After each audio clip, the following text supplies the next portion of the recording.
नमस्कार, मैं हूं प्रिया और स्वागत है आपका कृषि न्यूज में। और आज एफटीबी ऑर्गेनिक के क्विज कंपटीशन में आपके लिए सवाल है कि ऑपरेशन फ्लड क्या है। और आपके ऑप्शंस है नंबर 1 डेयरी क्षेत्र के प्रदर्शन को बढ़ाने के लिए मिशन, नंबर 2 नदी प्रबंधन मिशन, नंबर 3 सिंचाई के लिए वर्षा जल बचाने का मिशन, नंबर 4 भूमिगत जल बढ़ाने का मिशन। तो देरी किस बात की है, फटाफट से हमें इसका जवाब कमेंट करके जरूर बताएं और जीते एफटीबी ऑर्गेनिक के डिस्काउंट कूपन्स और ढेर सारे इनाम। आइए रुक करते हैं अब हेडलाइंस की ओर। कृषि जागरण के मुख्य संपादक एमसी डोमिनिक और निर्देशक शाइनी डोमिनिक ने आईसीएआर के नए महानिदेशक से की मुलाकात। झारखंड में सूखे का असर 18 की बजाय सिर्फ 2.5 लाख हेक्टेयर में ही हुई धान की खेती। महाराष्ट्र में हरी मिर्च की फसलों पर कीटों का संकट। सामूहिक खेती करने पर 90% सब्सिडी देगी हरियाणा सरकार। ओडिशा में किसानों को है मुआवजे का इंतजार। हिमाचल प्रदेश में सेब उत्पादकों को बॉक्स ट्रे पर 6% जीएसटी सब्सिडी मिलेगी। अब खबरें विस्तार से। ये कृषि उद्योग के लिए अहम दिन है क्योंकि डॉक्टर हिमांशु पाठक, जिन्हें आईसीएआर के नए महानिदेशक के रूप में नियुक्त किया गया है, उनसे Krishi Jagran and agricultural world के editor in chief MC Dominic और डायरेक्टर शाइनी डोमिनिक ने कृषि भवन में मुलाकात की। ऐसे में अपनी एक के बाद एक नियुक्ति के बावजूद सीनियर साइंटिस्ट और कुछ सबसे प्रतिष्ठित पुरस्कारों के विजेता ने कृषि जागरण के टीम के साथ अपने कीमती पलों को साझा किया। साथ ही श्री डोमिनिक और कृषि जागरण की टीम से बात करते हुए उन्होंने देश भर में लगभग 700 केवीके का उल्लेख किया, जो आने वाले समय में एक बड़ी भूमिका निभा सकते हैं। ऐसे में कृषि जागरण की टीम उन्हें शुभकामनाएं देती है और ये सुनिश्चित करती है कि हमारा पूरा परिवार कृषि प्रगति की दिशा के सभी पहल में आईसीआर के साथ हमेशा खड़ा रहेगा। बारिश की कमी के कारण झारखंड में खरीफ फसलों की बुवाई पर असर पड़ा है। इसके चलते सबसे ज्यादा धान की खेती प्रभावित हुई है। ऐसे में इस साल धान की बुवाई के लिए राज्य सरकार ने 18 लाख हेक्टेयर का लक्ष्य रखा था, पर मात्र 2.5 लाख हेक्टेयर में ही अब तक बुवाई हो पाई है।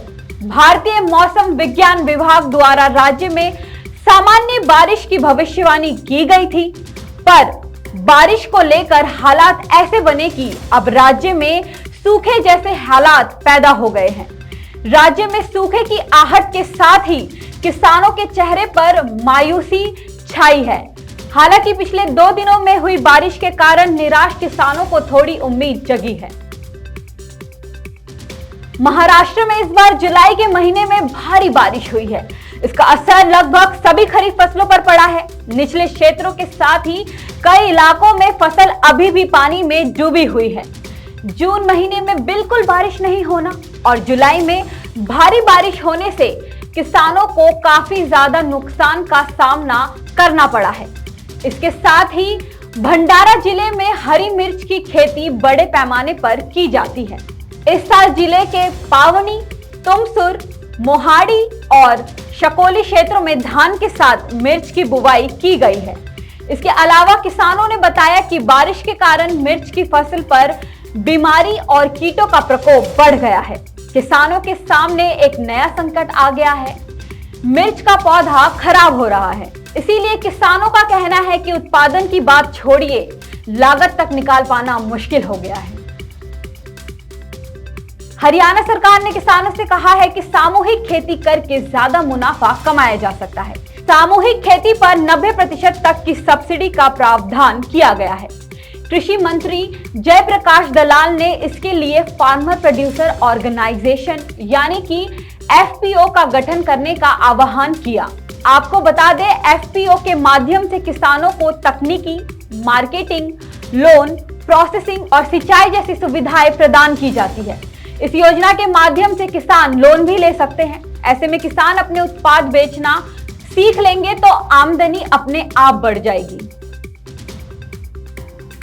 देश में किसानों को प्राकृतिक आपदाओं के फसल नुकसान होने पर मुआवजा दिया जाता है ताकि किसानों को हुए आर्थिक नुकसान को कम किया जा सके। पर कई ऐसे किसान हैं जिन्हें समय पर मुआवजा नहीं मिल पाता है। उड़ीसा में भी कहानी कुछ ऐसी ही है, क्योंकि यहाँ के 14.27 लाख से ज्यादा किसानों को आज भी 1 साल बाद फसल नुकसान का मुआवजा नहीं मिला है। राज्य के किसान खरीफ फसल सीजन 2021 के दौरान प्राकृतिक आपदाओं के कारण हुए नुकसान के लिए आज भी मुआवजे का इंतजार कर रहे हैं। देश के किसानों की समस्या का समाधान हमेशा कृषि जागरण अपने मंच से करता आया है। इसी कड़ी में कृषि जागरण ने फार्मर द जर्नलिस्ट यानी कि FTJ की शुरुआत की है। इसके तहत किसान अपने क्षेत्र की समस्या को हम तक पहुंचाकर पत्रकार किसान की भूमिका निभाने का काम कर रहे हैं। ऐसे में आज कृषि जागरण ने agri journalist association of India के सहयोग से फार्मर द जर्नलिस्ट का आयोजन किया और इस सत्र को और ज्यादा अच्छे से बताने के लिए कृषि जागरण की टीम ने किसानों को समझाया कि कैसे कहानियों को कवर करें और कैसे एक महान पत्रकार बने।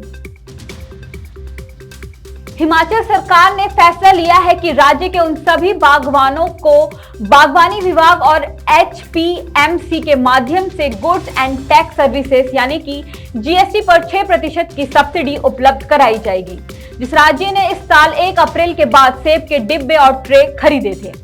आपको बता दें, शिमला में विभिन्न स्तरों पर बागवानों के शोषण को रोकने के लिए गठित समिति की बैठक की अध्यक्षता चीफ सेक्रेटरी RD धीमान ने की थी, जिसके बाद ही ये फैसला लिया गया है। New Holland agriculture CNH industrial के एक ब्रांड ने Indian tractor of the year 2022 के तीसरे संस्करण में सबसे ज्यादा पुरस्कार प्राप्त किए हैं। न्यू हॉलैंड ने 4650 HP ऑलराउंडर प्लस और पोस्ट में सर्वश्रेष्ठ ट्रैक्टर का नाम प्राप्त किया है। साथ ही new Holland square baler BC 5060 के लिए हार्वेस्ट सॉल्यूशन और फसल पराली अवशेषों को जलाने और पुआल प्रबंधन की रोकथाम पर उनकी अभिनव परियोजना के लिए एक पहल है। दिल्ली, बिहार, राजस्थान, उत्तर प्रदेश समेत कई राज्यों में पिछले कुछ दिनों से हल्की से मध्यम बारिश बनी हुई है। इस कारण यहाँ मौसम सुहाना हुआ है और लोगों को गर्मी से राहत मिली है। अब ऐसे में मौसम विभाग ने बारिश को लेकर नया अलर्ट जारी किया है। मौसम वैज्ञानिकों के मुताबिक अगले 4 से 5 दिनों में उत्तर भारत के मैदानी कृषि बेल्ट में भारी बारिश होने का आसार है। आज के लिए बस इतना ही, लेकिन ऐसे ही अन्य जानकारी के लिए बने रहिए हमारे यानी कृषि जागरण के साथ। धन्यवाद।